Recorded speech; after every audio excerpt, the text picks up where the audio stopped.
लेकिन भगवान शंकर के दरबार में चूहा भी बैठा हुआ है और भगवान शिव के गले में सर्प भी लपटा हुआ है। एक और बात बताएं आपको, उनके बेटे और हैं कार्तिकेय जी, उनका वाहन है मयूर। बोलो है मयूर कि नहीं? लेकिन जहां मयूर होगा वहां सर्प रह सकता है क्या? नहीं रह सकता है। लेकिन मयूर अपनी जगह है, सर्प अपनी जगह है, दोनों एक साथ रह रहे हैं। सावधान। भगवान शिव मस्तक पर गंगा जल है,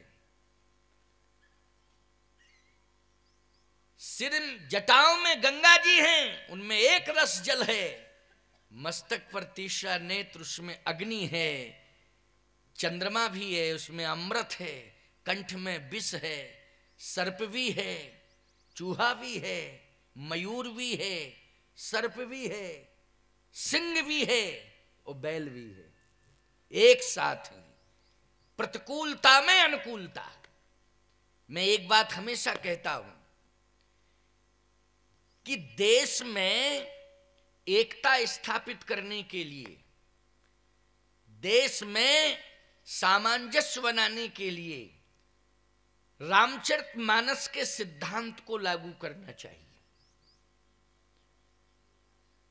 अगर लोकसभा और विधानसभा तक रामचरितमानस का संविधान प्रवेश नहीं कर पा रहा है तो कम से कम इतना तो जरूर होना चाहिए कि हर गांव में और हर गांव के हर घर घर में रामचरितमानस होना चाहिए और नित्य ही उसे पढ़ना चाहिए।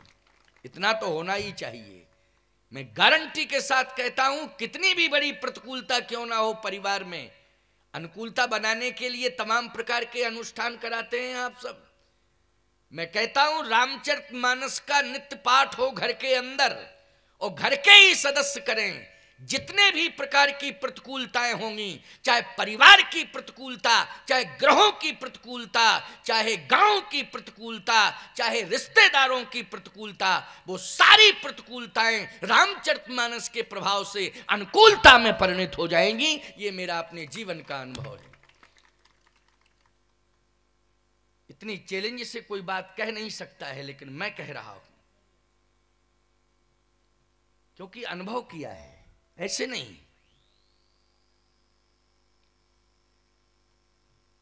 शंभु प्रसाद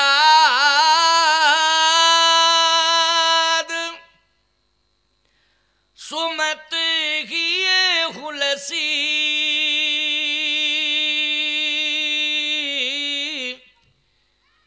रामचरित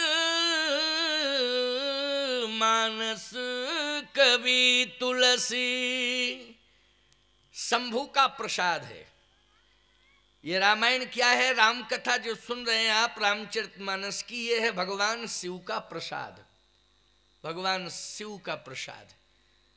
लेकिन याद रखना, इस प्रसाद को वितरित किया जा रहा है, आप सबको वितरित किया जा रहा है कि नहीं? और आप सब इसको ग्रहण भी कर रहे हैं, लेकिन मुख से नहीं, कर्णेंद्रिय से, कानों से। भगवान शिव के प्रसाद को आप सब ग्रहण कर रहे हैं, लेकिन कर्णेंद्रिय के माध्यम से ग्रहण कर रहे हैं। सावधान। ये प्रसाद तो है, लेकिन प्रसाद के नाम भी तो हुआ करते हैं। कहे भैया आज का लड्डू का प्रसाद बटेगा, कोई कहता आज पेड़े का प्रसाद बटेगा, कोई कहता है भैया आज तो मालपुआ का प्रसाद बटेगा, कोई कहता है आज कलाकंद का प्रसाद बटेगा, है ना? लेकिन मैं एक बात कहता हूं, जब भी राम कथा होती है तो उसमें राम कथा में भगवान शिव की दिव्य वाणी के माध्यम से सुमति का प्रसाद वितरित हुआ करता है। ये सुमति का प्रसाद वितरित हो रहा है। इस प्रसाद का क्या नाम है? लड्डू पेड़ा नहीं है, कलाकंद मोतीकंद नहीं है। इस प्रसाद का नाम है सुमति। क्या? सुमति। प्यारे, आज कोई किसी के साथ बैठना नहीं चाहता, और बैठना चाहता है तो स्वार्थ के कारण बैठना चाहता। बोलो, वैसे तो कोई किसी के पास बैठा नहीं मिलेगा, और यदि एक दूसरे बैठे हों तो तीसरा व्यक्ति कहेगा कोई कारण है। क्यों? कोई कारण है, मतलब स्वार्थ। एक दूसरे से बातचीत हो रही है, निश्चित रूप से स्वार्थ की बात हो रही होगी, कुछ ना कुछ इनका स्वार्थ बन रहा होगा, इसलिए बात कर रहे हैं। प्यारे, कोई किसी के साथ आज सहज रूप से बैठना नहीं चाहता, कोई किसी को देख करके राम राम नहीं करना चाहता। पहले में अब में बहुत अंतर आ गया। बोलो, आ गया अंतर कि नहीं आ गया? पहले तो भैया कोई सामने भी नहीं होता था तो ब्रह्म मुहूर्त में हर मकान के अंदर से आवाज आती थी, राम राम राम राम राम। बोलो, आज से पुरानी बात मैं बता रहा हूं। ब्रह्म मुहूर्त में आप गांव में निकल जाइए, हर घर के अंदर से आवाज आती थी, श्री राम जय राम, श्री राम जय जय राम। आज सामने कोई आ जाता है तो राम राम कहने में वो विचार करता है। क्यों करता है विचार? कि नहीं, शर्म लगती है उसको, राम राम नहीं कह सकता वो। अथवा रास्ता चेंज कर देता है कि सामने आके राम राम ना कहनी पड़े, थोड़ा रास्ता बदल दो अपना।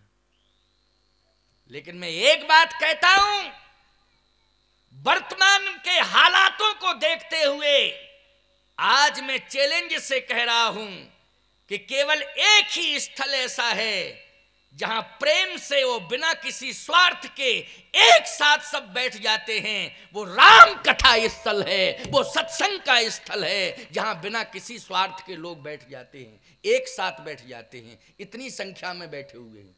बोलो भाई, बैठे हैं कि नहीं बैठे हैं?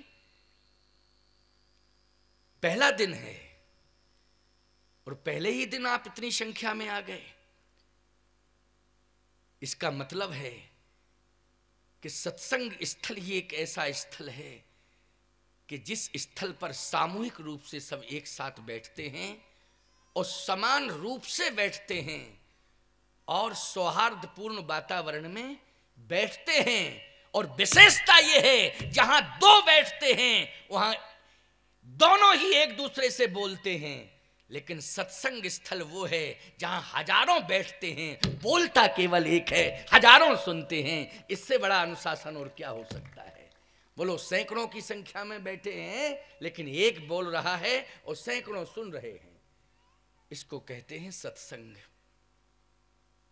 राजनीतिक सभाओं में जाओगे तो कोई ना कोई योजनाओं की घोषणा होगी तो सुनने के लिए जाओगे। मुख्यमंत्री आया है, प्रधानमंत्री आया, कुछ ना कुछ घोषणा करेगा, कुछ ना कुछ घोषणा जरूर करेगा। चलो चलो चलो चलो, सुनो सुनो सुनो, हैं? विरोधी दल होगा वो कहेगा चलो काली झंडा दिखा दो।